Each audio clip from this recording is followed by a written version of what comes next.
It was a stormy evening when the new student, Lisa, transferred to Maplewood High. The school was old, with creaky wooden floors, towering Gothic windows, and a history of whispered rumors. But Lisa didn't mind. She had moved around so often that nothing surprised her anymore. The first thing she noticed was the strange desk in the corner of her classroom. It looked older than the others, carved with strange symbols and initials from decades past. The wood was scratched and dark, and the surface was uneven, as though something heavy had been dragged across it.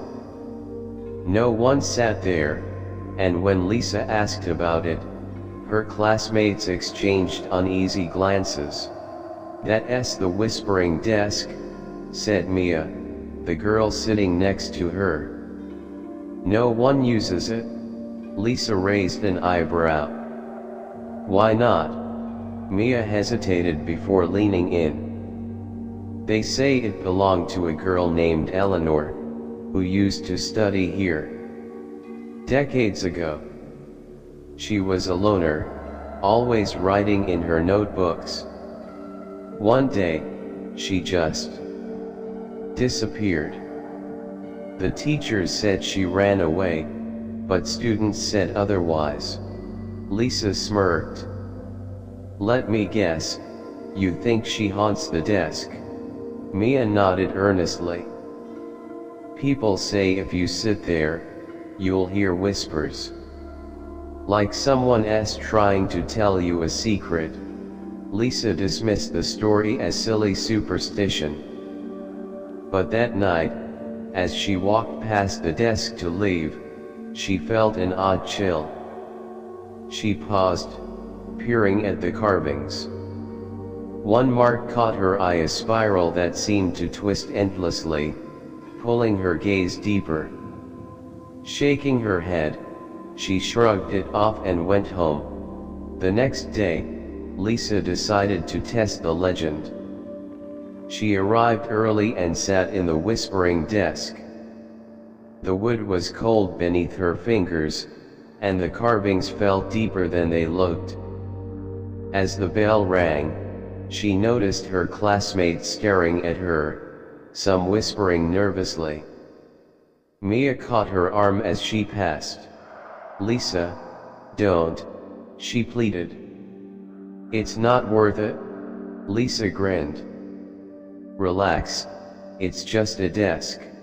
For most of the day, nothing unusual happened. But during her last class, Lisa felt an odd sensation. It started as a faint pressure in her ears, like the hum of static. Then came the whispers, soft, indistinct, but undeniably there. She looked around, but no one else seemed to hear them.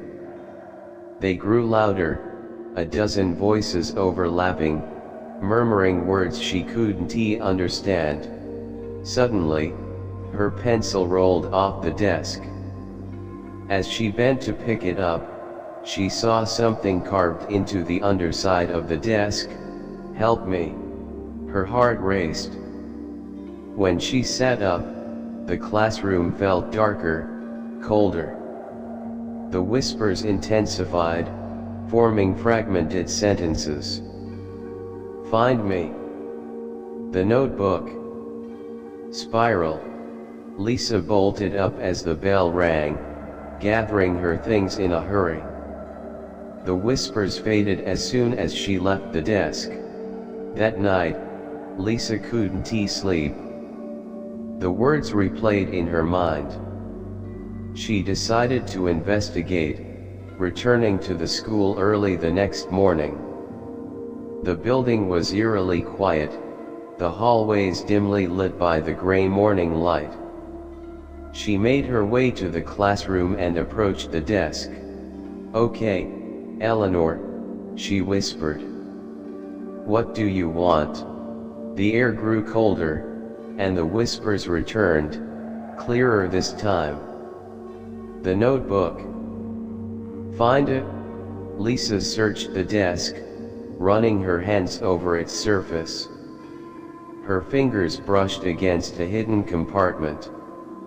With some effort, she pried it open and pulled out a dusty, leather-bound notebook. The cover was etched with the same spiral pattern she'd seen on the desk. She flipped it open, revealing pages filled with frantic handwriting. Most of it was illegible, but one sentence was repeated over and over: "The spiral never ends." Suddenly, the classroom door slammed shut. Lisa's breath caught as the room darkened. The whispers turned to screams, echoing around her. Shadows danced along the walls, and the spiral on the notebook began to glow faintly. "You found it," a voice rasped. Lisa spun around. Standing in the corner was a figure, pale, with hollow eyes and a twisted smile. It was Eleanor. Her translucent form flickered like a dying light. "You need to finish it," Eleanor said, pointing to the notebook. "Finish what?" Lisa stammered. "The spiral. It's a doorway. Close it, or it will consume us all." The glowing spiral began to spread, crawling up the walls and across the ceiling. Lisa grabbed a pen from her bag, her hands trembling as she began to scribble over the spiral. The room shook, the shadows screaming in protest.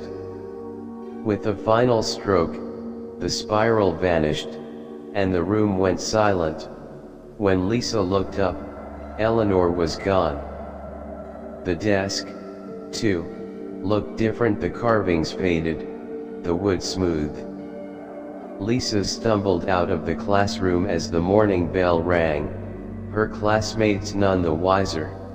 From that day on, no one heard whispers from the desk again. But Lisa knew the truth: some doors are never meant to be opened, and some secrets are better left buried.